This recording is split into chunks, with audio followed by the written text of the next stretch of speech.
2020 سطرت مصالح أمنية الجزائر مخطط أمني وقائي استباقي تضمن جملة من تدابير الإجراءات الأمنية الوقائية الاحترازية تمثل في ضمان تسهيل الحركة والاستجابة المرورية على مستوى مداخل ومخارج العاصمة خاصة على مستوى الشواطئ والمساحات العمومية الكبرى. أيضا تنسيق مع مركز قيادة وسيطرة موجود بكاميرات الحماية والأمن لرصد أي مخالفات مرورية وضمان تدخل آني وفوري مختلف في الميدان في حال وجود حادث مرور فجائي لا قدر الله وتقديم المساعدة في حال الضرورة. ايضا هنالك فرق هوائيه قد جندت خلال موسم هذا الاستهلاك لاجل تسهيل ماموريه رجال الشرطه على مستوى الفضاءات والمنتزهات العموميه الكبرى بغيه تامين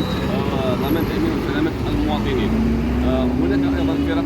شرطه قضائيه وامن عمومي موزعه بصفه محكمه على مستوى قطاع التحمل والجزائر قرارات ليليه او نهاريه تعمل بشكل تناسقي من اجل ضمان موسم استهلاك امن في جميع المجالات. كما تقرا امن الجزائر رقم خطا تصل المديريه العامه للامن الوطني الاختصاص 140 رقم 17 تتصرف المواطنين للتبليغ على كل المشانيه المساس بالامن والسكينه العامه.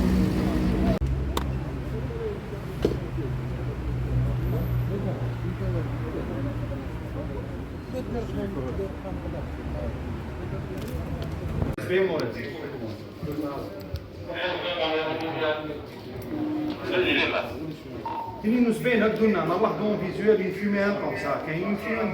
ديغاجمون فيمي لون لوان تنين وسبعين هكذا لنا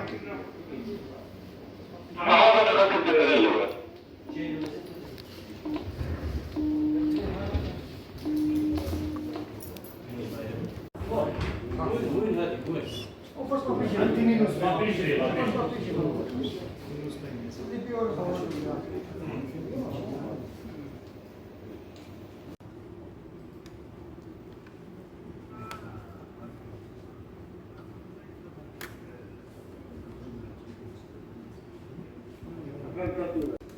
يزيد 80 شونطي داخل الشونطي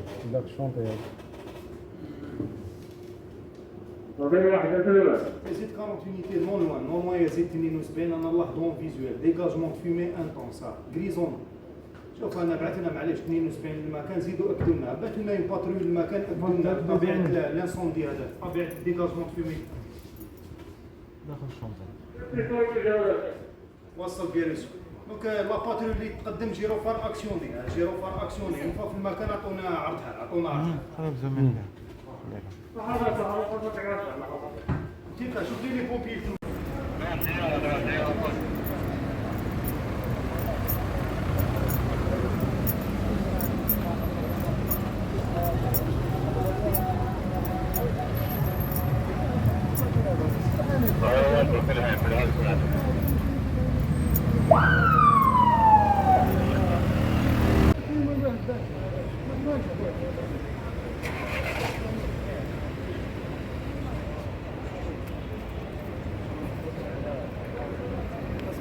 نشوف